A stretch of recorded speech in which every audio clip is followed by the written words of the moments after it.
Puis, c'est parce que là, je vois aussi que le temps passe, puis j'aimerais saluer quelqu'un qui s'appelle Jérémy, Jérémy Daou, qui aurait à parler de l'Agora. On a parlé du vitrail qui existe déjà, qui est une école alternative secondaire à Montréal. Il y en a une autre école secondaire alternative qui s'appelle l'Agora, qui est en Montérégie, et il est là pour en parler. Et peut-être en bonne compagnie aussi, là, je n'ai pas eu la confirmation, je ne sais pas si ça va se faire, mais en tout cas, je vais lui laisser la parole, il va pouvoir vous en parler. Ça va vous donner une idée d'une école qui fonctionne présentement et qui existe en Montérégie. Ben oui, on a de la belle visite, donc on a Frédéric qui est en secondaire 3 à l'Agora puis qui va pouvoir nous parler de son parcours. Donc, je vais leur laisser la parole tout de suite. Chaque fois qu'il y a une école alternative qui vient au monde, ben, il y a des parents qui ont déplacé des montagnes pour l'accoucher, cette école-là. Et des fois, nous, on n'est pas toujours conscients quand on arrive comme parents avec notre enfant à l'école alternative qu'il y a eu tellement de travail, dans le fond, qui s'est fait. Donc, je trouve que votre témoignage nous rappelle l'importance de se remémorer que si on a nos écoles alternatives, c'est parce qu'il y a des parents qui ont cru et qui ont travaillé très, très fort pour les générations à venir. Fait que merci beaucoup. Une école, dans le fond, qui persiste, qui dure depuis longtemps, c'est l'école de l'Agora, située à Greenfield Park, sur la rive sud de Montréal. J'avais pensé, moi, vous faire un petit partage d'écran, présentation, support visuel, hein, peut-être, mais je me suis dit, tiens, je peux peut-être vous partager ma fille à la place. Il me semble que ça serait beaucoup plus intéressant. Et puis, parce que j'ai toujours trouvé que quand on apprenait sur les écoles, quand on visitait des portes ouvertes, par exemple, quand ça venait des élèves, il me semble que c'était toujours vrai, clair, intéressant. Donc, je me suis dit, ben tiens, je vais demander à Frédéric de parler de son école pour que vous ayez des informations, en fait, sur comment ça se vit justement les apprentissages d'un élève à l'école de l'Agora, puis comment ça se vit l'alternatif dans une école secondaire. Donc, Fred, moi, ce que je vais te demander, c'est juste de nous présenter ton école, dans le fond, dans tes propres mots, pourquoi tu l'as choisi, dans le fond, qu'est-ce que tu fais à l'école. Puis, ne tiens pas compte des 4342 participants qui t'écoutent en ce moment. Ben non, c'est pas vrai. On est juste 28, même pas. Donc, inquiète-toi pas, sens-toi bien à l'aise. Et puis, ce que je vais faire, c'est que je vais te poser des questions sur des choses que moi, je trouve importantes, dans le fond, qu'on puisse présenter à nos collègues, là, à nos amis du REPAC. Donc, à toi la parole, Fred. Oui, merci. Avant tout, je pense que c'est intéressant de savoir que j'ai été aussi à une école primaire alternative, puis comme qui s'appelait Tourterelle, qui était à Brossard dans ce temps-là. Puis, c'était dirigé par la même directrice que justement l'école de l'Agora. On faisait beaucoup d'activités ensemble, comme l'école primaire Tourterelle puis l'école secondaire l'Agora. Moi, ça a toujours été un peu comme les plus grands, comme un peu les grands frères de l'école, tu sais. Puis j'ai un peu comme tombé en amour avec l'école Tourterelle, puis je pense que ça m'a vraiment appris beaucoup, beaucoup de choses. Puis, je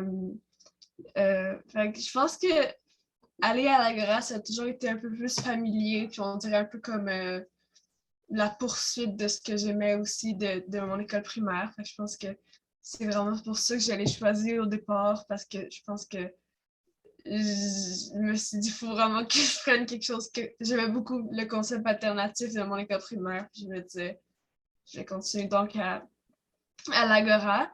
Puis, je ne regrette vraiment pas. Je pense que c'est vraiment une école secondaire assez spéciale.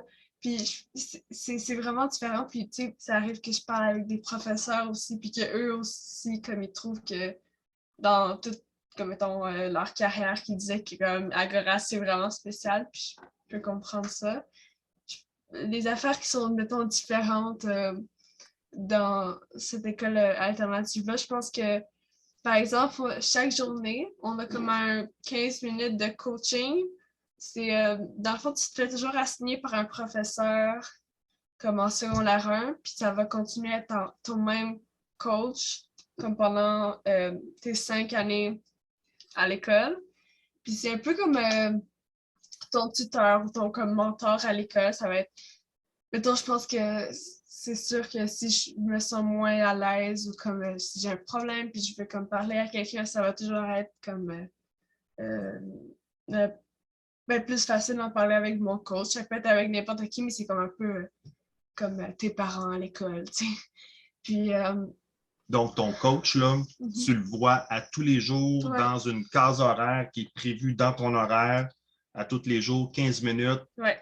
Tous ceux qui sont suivis par ton coach à toi, vous vous retrouvez dans un local ensemble. Puis est-ce que c'est juste, mettons, les secondaires 3 ou c'est tous les niveaux ensemble? C'est tous les niveaux ensemble. Puis ça fait que tous les élèves de l'école sont assignés à un coach. Puis ensemble, ça finit qu'on est comme un peu une petite classe de plein de niveaux différents avec comme notre coach, notre mentor. Puis comme on peut faire des activités ensemble. Puis mettons, ça arrive à l'école qu'il y a des activités où on fait comme un peu une compétition de comme coaching. Fait que là, il y a chaque groupe avec les coachs font, je sais pas, un parcours ou ça peut se faire comme ça. Là. Puis c'est ça. Puis il y a aussi, je pense que ça m'a beaucoup aidé. Ma coach s'appelle Jackie.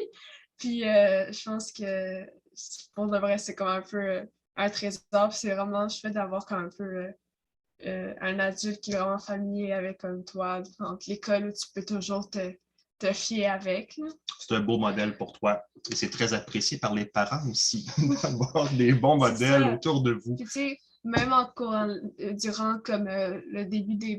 même les cours en ligne, comme lorsqu'on était genre au début de la pandémie ou comme on n'avait pas encore de classe virtuelle, tu sais, elle venait nous appeler juste comme ça pour prendre de nos nouvelles. Puis je trouve ça comme vraiment attentionné d'elle.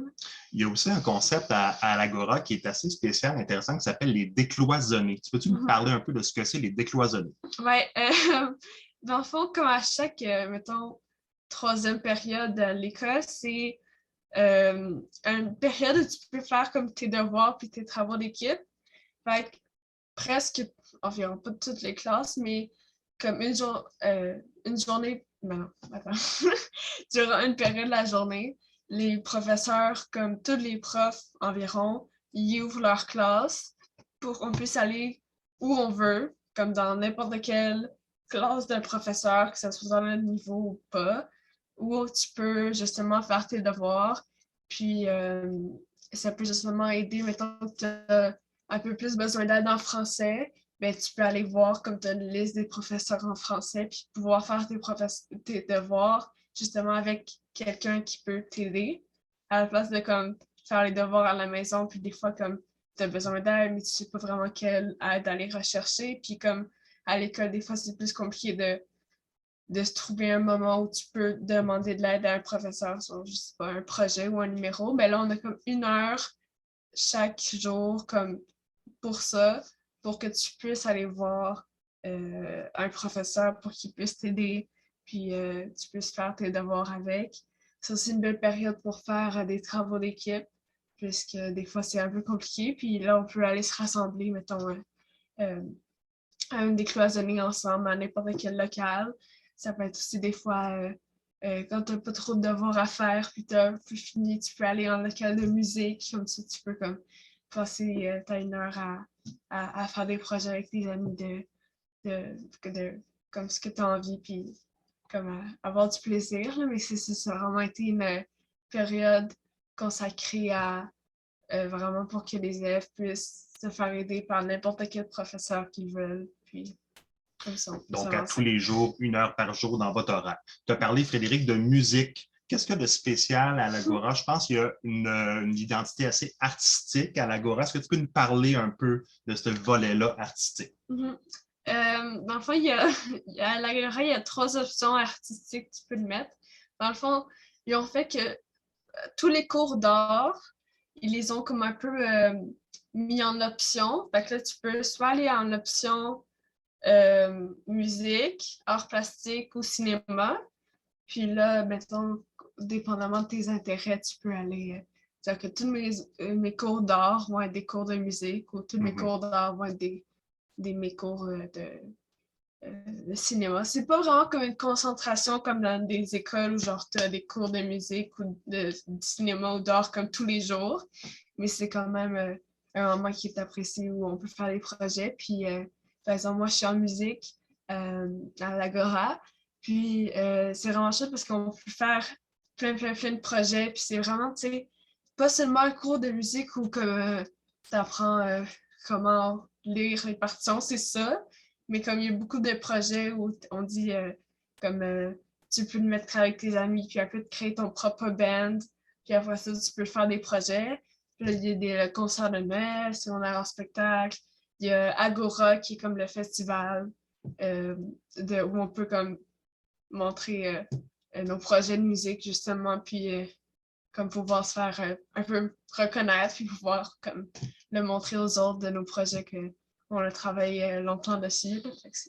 Là, maintenant, tu es en 3e secondaire, donc tu es toujours en musique. Et puis, est-ce que si maintenant il y a un élève qui se dit, moi, je suis un petit peu, j'aime pas beaucoup ça la musique, est-ce qu'il pourrait changer d'option? Est-ce que ça serait possible? Oui, on peut toujours changer d'option. Je pense que c'est sûr que il y a quand même, faut qu'il y ait de la place, là.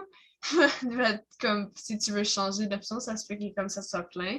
Mais d'habitude, c'est pas si trop compliqué, là. Je pense que chaque année, tu peux refaire ta liste. Fait que là, tu mets en ordre les choix d'options que tu as le plus envie. Là. Fait que ton numéro 1, ton numéro 2, ton numéro 3. Puis c'est sûr qu'au début, mettons, tu peux t'inscrire, là, quand tu t'inscris à l'Agora, pour aller en secondaire 1, c'est sûr que tu vas avoir au moins ton choix numéro 2 ou 1. Puis pour de vrai, les 3 concentrations sont vraiment extraordinaires. Puis comme j'ai des amis en cinéma aussi, puis j'ai en art, puis je pense que même si comme mettons vraiment de préférence entre les 3, je pense que c'est vraiment quand même une vraiment belle opportunité de comme laisser aller sa créativité. Il y en a pour tous les goûts. Puis cinéma, je pense qu'en passant, là, il n'y a pas une autre école secondaire qui offre une concentration, mais un profil cinéma, c'est assez très typique à l'Agora. Tu as parlé du mot projet tantôt quand tu parlais de musique. J'aimerais savoir, comment le projet se vit, Fred, dans l'ensemble de tes matières? Donc, c'est une école, dans le fond, qui est axée sur la pédagogie par projet, mais pour toi, ça veut dire quoi, ça, faire des projets? Oui, c'est un peu drôle parce que j'ai toujours un peu vécu ça, puis j'ai de la misère à comme le dire autrement parce que ça a toujours été comme les projets, ça fait toujours partie de mon éducation puisque j'ai fait ça au primaire puis au secondaire. Mais c'est vraiment comme durant les cours d'anglais, de maths, de français, c'est toujours comme très toujours basé sur des projets, fait qu'ils vont vraiment ça va témoigner des travaux comme oui, on va faire aussi des feuilles de notes puis des affaires comme dans d'autres écoles, là, mais ça va être on pourrait avoir un projet, par exemple,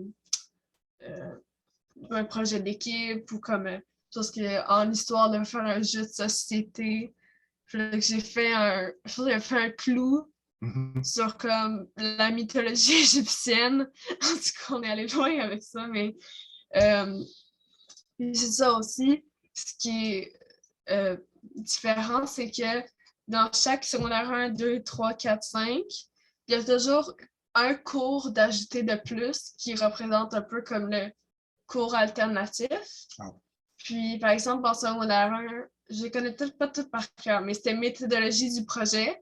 Fait qu'on pouvait apprendre à comment faire.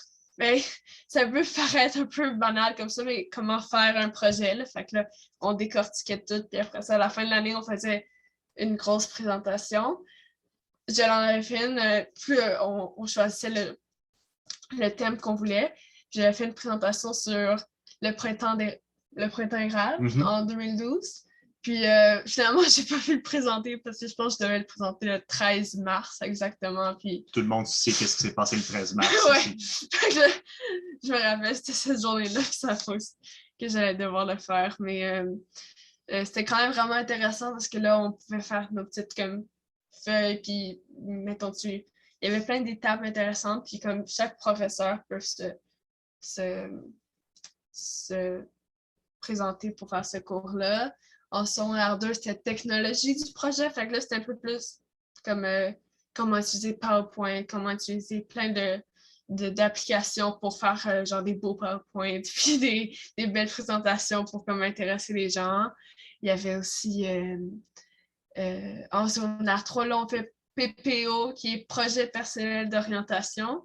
Fait que là, c'est surtout comme parce que en secondaire 4, c'est là où on commence comme à avoir nos cours qui peuvent être SN ou maths fort, qui peut nous amener comme à faire notre choix de carrière, disons. Au cégep aussi. Ouais, fait que là, c'est vraiment sur quel métier tu aimerais explorer. Fait que là, on a fait un profil personnel au début de l'année pour comme expliquer c'était quoi nos intérêts, puis un peu qui on était comme personne. C'est un peu étrange de faire un PowerPoint sur soi-même, puis le présenter devant la classe, mais je pense que c'était intéressant. Puis on s'est un peu appris à se connaître ensemble, puis pouvoir montrer nos intérêts, puis ce qu'on voudrait faire plus tard. Puis même si tu n'as pas comme une idée de ce que tu veux faire plus tard, puis c'est normal, tu sais, en secondaire 3, c'est encore assez jeune, mais si c'est une belle opportunité pour comme apprendre d'un métier que tu as déjà entendu ou pas, mais que tu es intéressé, juste pas nécessairement à le faire, mais comme que c'est intéressant pour toi de l'explorer, tu sais, comme pour un cours.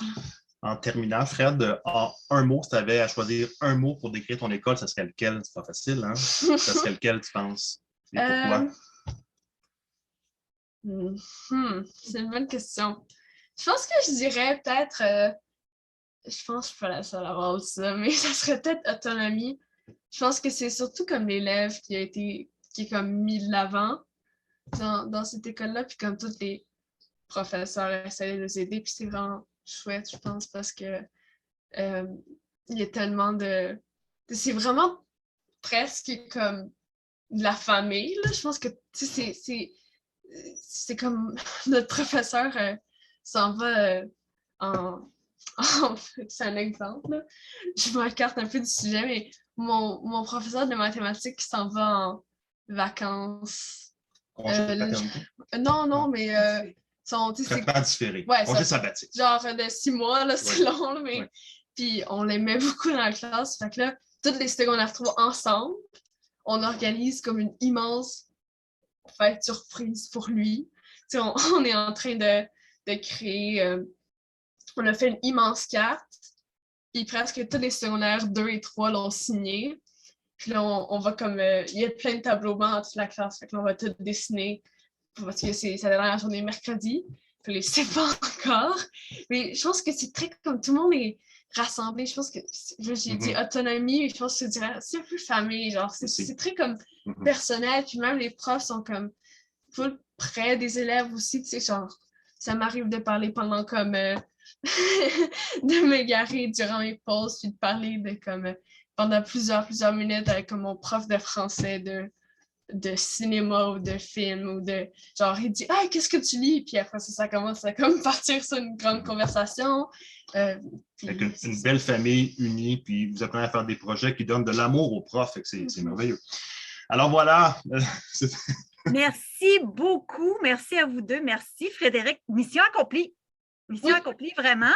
Là, on a comme 3 mains levées. 4, et là là. On va les prendre très rapidement. Il y a un bravo, hein, Marjolaine, c'est un bravo. Ça, c'est un applaudissement. C'est bon. Je commence à reconnaître les signes de... Donc, il y a Charles et il y a Caroline qui veulent sûrement poser une question. Donc, dans la boîte de conversation, je tiens à dire qu'il y a des gros bravos en grosses lettres. Donc, il y a plein de petits applaudissements un peu partout. Alors, Caroline, ta question? Oui, je voudrais dire en premier à Frédéric, wow, je suis vraiment, vraiment, sincèrement très touchée par comme tout le propos, là, ça vient me chercher au bout d'aller dire que l'école est comme ta famille. Aïe, si on pouvait avoir ça au Québec, c'est vraiment extraordinaire. Je trouve que tu l'as vraiment, vraiment bien présenté. J'ai une page complète de juste ton discours. Fait que... Puis je voudrais juste que tu me donnes, moi, un conseil. Je suis une maman qui va qui veut avoir une école pour des enfants. Puis je veux que toi, tu me donnes un conseil sur qu'est-ce que vraiment tu penses que je dois mettre l'accent pour que des enfants comme toi puissent profiter. Tu as pu profiter du primaire, tu as pu profiter du secondaire, puis aujourd'hui, de toute évidence, tu es un humain qui est bien différent des autres en le sens que tu es beaucoup plus riche que par l'éducation que tu as reçue, mais par la personne, on voit que tu es très développé. Quel conseil tu peux me donner? Je note ça en gros, là. Wow! Quel conseil je pourrais donner? Je pense que c'est vraiment comme sur comme le contact humain qui est comme vraiment important. Je pense que tout ce qui est comme les activités comme aussi entre les professeurs puis leurs comme élèves, je pense que tout ce qui nous permet à nous connaître le plus possible puis ce qui fait qu'on est toujours plus proche, je pense. C'est un peu compliqué, j'ai jamais géré une école, mais c'est comme, je pense que c'est tout ce qui est dans ça, le contact humain puis comme savoir pouvoir comme s'apprendre à se connaître puis pouvoir, tu sais, comme je connais un peu tout le monde dans mon école puis c'est assez drôle parce que on n'est pas beaucoup là, mais 350. ouais, puis comme je pense que tout le monde se connaît un peu puis comme tu sais genre je pense que c'est à chaque fois que je croise un professeur, tu sais, on se dit allô, c'est comme un peu l'habitude, mais je pense que c'est tout ce qui est c'est dans des activités pour se connaître, puis pour se rapprocher, puis c'est comme ça peut être des salles. Je sais pas si comme l'école peut être faite pour que comme le monde puisse être comme en communication, puis comme être ensemble, puis c'est une belle réponse. Oui. Ça répond à ta question, Caroline? Oh oui, ben oui, je pense que oui, parce que dans le fond, c'est la proximité. C'est vraiment comme il veut. Il sent qu'il est connu en tant qu'individu, c'est ça. Fait que, en tout cas, oui, merci, vraiment. C'était une belle idée de parent pour ça. Tellement. Puis merci, Frédéric, d'avoir voulu relever le défi quand même. Alors, à tout seigneur, tout honneur, Charles, tu as une question, toi aussi? Oui. Non, mais en fait, merci beaucoup, Frédéric, son père, pour la présentation. C'est très intéressant. Je fais un commentaire, une question, là, juste un petit commentaire, parce que tu as dit, Frédéric, que ça peut avoir l'air un peu, je ne sais plus le mot que tu as utilisé, là, ça sonnait comme un peu niaiseux d'avoir un cours là, sur comment faire un projet puis une recherche. Mais j'enseigne à l'université, puis je t'annonce qu'il faut que les étudiants standards, je leur réenseigne la même chose 7 ans plus tard. Donc, il n'y a rien de niaiseux, là. Mais tu as fait un commentaire pendant ta présentation. À un moment donné, tu as dit, tu as décrit, tu as nommé l'école comme une école alternative. Puis je trouvais ça intéressant parce que c'était au primaire en alternatif. Ça va avoir l'air bizarre comme question, mais quand est-ce que tu t'es rendu compte que ton école n'était pas une école standard? Je pense que j'ai pu rencontrer plusieurs personnes quand je suis allée au secondaire, puisque c'est la première fois aussi que j'ai été en maternelle avec les mêmes gens. Là. Comme au primaire, on ne changeait pas de classe. On était tout le monde, la même gang ensemble jusqu'en 6e. Là. Je pense qu'au secondaire, m'a fait comme faire apprendre vraiment plusieurs nouvelles personnes. Je pense que comme c'est arrivé qu'on parlait, en secondaire 1, on se parlait tous de comme, nos écoles primaires, où est-ce qu'on allait, puis qu'est-ce qu'on faisait. Là. Puis j'en parle encore de mon école primaire avec comme mes professeurs des fois, tu sais. Puis je pense que ça m'a fait comprendre, tu sais, que de voir. Puis je pense au primaire, je le réalisais un peu, mais j'étais peut-être encore trop jeune pour comme, comprendre que toutes les écoles n'étaient pas comme tourterelles puis qui étaient alternatives. Là. Mais je pense que quand j'écoutais comme l'histoire des autres, puis comme c'était un peu triste des fois, on dirait que j'étais comme ça finissait toujours par être comme oh, j'aurais tellement aimé être à ton école, puis c'est comme tu sais, donc aucune idée à quel point comme ça m'a rendu une différente personne comme pour le mieux. Puis tu sais, juste de parler en face de vous, c'est assez drôle parce que je suis une personne de nature assez timide, puis un peu introvertie. Puis je me rappelle, tu sais, que durant toute mon école primaire alternative, on faisait des présentations chaque matin sur notre journée. Là. Puis juste ça, c'est pour ça que je panique pas devant faire une présentation orale à l'école, tu sais. Puis des fois, je parle à d'autres personnes qui ne sont pas allées dans une école alternative ou comme, par exemple, qui sont assez comme moins familiers avec comme, les projets, puis comme mettons des fois les travaux d'équipe ou comme ou les présentations orales surtout. Je pense qu'il y a beaucoup, tu sais, c'est une affaire que je vois tous les jours que même dépendant de personnes, genre personne n'aimait les présentations orales, sauf les personnes que j'ai connues qui ont été dans des écoles alternatives. Là, j'étais quand même, ça nous influence beaucoup, tu sais. Toi, c'est en arrivant à l'Agora que tu as réalisé, dans le fond, la particularité de ton école primaire alternative, parce que l'Agora est assez inclusive et accueille des élèves de l'ensemble de la commission scolaire Marie-Victorin. Donc, c'est plus là que tu t'en es rendu compte. Et peut-être que rendu au cégep, tu vas te rendre compte des choses que l'Agora t'a apporté en parlant avec tes camarades de classe. Merci beaucoup. Alors, une dernière question, Marie-Frédérique, c'est ça? Oui. Un commentaire? Une question. Est-ce que vous avez tous vos cours donnés par des enseignants ou vous avez aussi des cours que vous êtes en période libre d'apprentissage? Tous nos cours sont comme justement donnés par des enseignants, sauf, en disant, la décloisonnée est spéciale parce que justement, c'est le moment, c'est pas comme de l'enseignement, mais tu es toujours accompagné d'un professeur. Mais je pense qu'on est surtout à l'école, puis comme il y a beaucoup de professeurs qui sont disponibles, puis mais c'est comme une école traditionnelle. Cours, éducation physique, musique, tout ça, c'est pris en charge par un professeur. Des spécialistes, oui. Okay. Puis il y a beaucoup de personnel aussi. Il y a comme beaucoup de psychothérapeutes qui sont là, de surveillantes, il y en a plein, puis on les connaît comme autant que les professeurs. Ouais. Puis ils sont toujours là aussi pour... comme, ils reconnaissent tout le monde se connaît. C'est ça qui est assez fantastique. Je tiens à dire que l'Agora, quand elle a commencé à émerger dans les années 90, ça ressemblait pas mal à ce que Joséanne et Marie-Claude nous parlaient tout à l'heure. Donc, ça n'a pas commencé dans une grande école autonome, secondaire 1 à 5.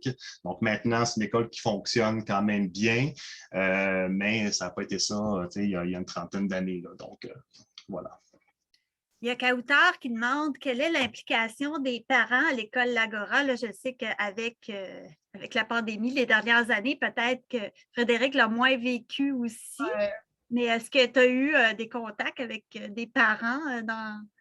Oui, je pense que c'est surtout comme dans les comités puis dans les conseils d'établissement. Je pense que beaucoup de parents sont impliqués, mais comme je me rappelle en secondaire, comme quand la pandémie avait commencé, le secondaire 1, secondaire 2, on faisait comme, il y avait beaucoup de parents bénévoles qui venaient faire plein d'activités. Je pense qu'on avait entre autres, je pense qu'il y avait des parents, mais là, il y avait beaucoup de parents pour les activités. Par exemple, on avait les Olympiades, comme les affaires de sport. Puis cette année aussi, on avait beaucoup de parascolaires. Puis c'était pas juste des professeurs qui le faisaient, c'est aussi beaucoup de parents. Puis moi, j'ai eu des cours d'espagnol avec la mère d'une des personnes à l'école, où ça pouvait être... il y avait un comité bibliothèque avec des parents de l'école aussi. Puis, c'est ça. Ça vient beaucoup de l'initiative des propres parents. En gros, c'est 6 heures d'implication par année qui est demandée. Donc, c'est pas beaucoup. Puis, tantôt, Joséanne disait, c'est vrai que rendu au secondaire, peut-être que l'élève, l'enfant, n'a peut-être plus nécessairement envie que le parent soit comme toujours avec lui. C'est correct, là, ça fait partie de leur développement. Donc, c'est sûr qu'il y a un petit peu moins de présence de parents, mais c'est une école assez ouverte, assez inclusive pour les parents, dans le fond, qui veulent y participer, mais il y a quand même, dans le fond, une exigence de base de participation d'au moins 6 heures par année. OK. Merci, Jérémy. Merci, Frédéric. Merci à vous infiniment. Merci à ceux qui sont restés jusqu'à la fin. Je pense que dans le fond, Frédéric et Jérémy, ils sont grandement pour quelque chose. On avait plein de choses à vous dire ce soir. Je vais les résumer très, très rapidement parce que je le sais qu'il est 9h07 et que c'est sacré le vendredi. Donc, on a un sondage qui va vous parvenir prochainement sur, en fait, sur l'avenir du REPAC Parents au niveau technologique. On veut savoir un peu votre intérêt, à savoir quel format pourrait avoir nos rencontres, autant pendant la pandémie qu'après. Donc, au niveau virtuel, au niveau hybride, au niveau tout ça. On veut aussi mesurer votre habileté technologique. Donc, c'est ça. Donc, un petit sondage qui va vous parvenir. On a notre prochain rendez-vous aussi. J'aimerais ça que vous notiez tout de suite à votre agenda que ça va être au mois de mars. Christian, rappelle-moi ça. Oui, On n'a plus le son. On a un T'entends pas, jeu de Christian? micro présentement. Donc, c'est vendredi pour de vrai. c'est le Donc, 18 mars. c'est le 18, donc le 18 mars, et ça va porter sur les comités. On vous a fait nommer tout à l'heure tous les comités dans lesquels vous étiez impliqués. On sait comment c'est compliqué d'avoir une communication comité, savoir qu'est-ce qui fait l'autre comité à côté de moi. Donc, de parler de ça, entre autres, de parler du rôle des CE aussi, de parler du rôle du représentant parent. Donc, il va y avoir plusieurs options qui vont vous être données, puis vous allez pouvoir choisir là, selon votre intérêt. Vous allez aller dans une salle avec des personnes qui veulent parler de la même chose. Donc, il va y avoir 4 options là-dessus. Donc, vous allez avoir plus d'informations. Il va y avoir aussi au mois de mai une rencontre qui s'en vient qu'on aimerait tellement en présentiel, mais on va vous en reparler plus tard. Donc, écoutez, merci d'avoir été là. Merci d'avoir participé, nourri de vos questions aussi, cette rencontre-là. Puis là, je vois tellement de beaux commentaires à Frédéric. J'ai quasiment le goût de copier-coller toute la boîte de conversation pour pouvoir lui faire parvenir. Je trouve ça fabuleux. Je pense que mission accomplie, comme je l'ai dit tout à l'heure. Donc, ça va être pas mal ça pour ce soir. Il y a quelqu'un, oui, écoutez, il y a plein de beaux merci en plus. Donc, voilà, c'est ce qui termine notre rencontre du mois de janvier qui se voulait festive pour débuter cette année, hein, sur un bon pied. Donc, je remercie encore. Puis, on se tient au courant. Puis, faites attention à vous autres. Puis, Christian, tu avais une invitation, je pense, à faire aussi. Oui, mais je vais vous l'envoyer par courriel à l'école des Colibris. J'organise une conférence sur la douance. C'est une petite conférence levée de fonds. On ne cherche pas très cher, on cherche 10 $. C'est une auteure, elle a écrit un livre sur comprendre la douance. Elle a un fils de 15 ans qui, évidemment, a un haut potentiel. Donc, elle va expliquer c'est quoi les défis, comment ça fonctionne la douance. Elle a écrit un livre là-dessus, là, elle connaît très bien le sujet. Fait que ça va se faire en Zoom, hein, sans douter. Ou peut-être sur Facebook Live, mais c'est pas mal pareil. Donc, seulement 10 $. Je vais vous envoyer ça très prochainement. C'est le 21 février. C'est bientôt. Parfait. Merci. Oui. Puis, puisqu'on n'a pas de rencontre au mois de février, ça remplacerait quand même. Ça vous nourrirait aussi. Donc, voilà pour nous ce soir. Donc, merci encore. Puis, bonne soirée de froidure. Donc, et on se retrouve bientôt. Donc, par courriel, c'est sûr qu'on va vous tenir au courant. Merci à toi, Geneviève, pour l'animation. De rien. J'ai été quand même très bien secondée. Merci, Christian. Merci à Charles qui a assuré tout le support technique. Donc, voilà. Merci beaucoup.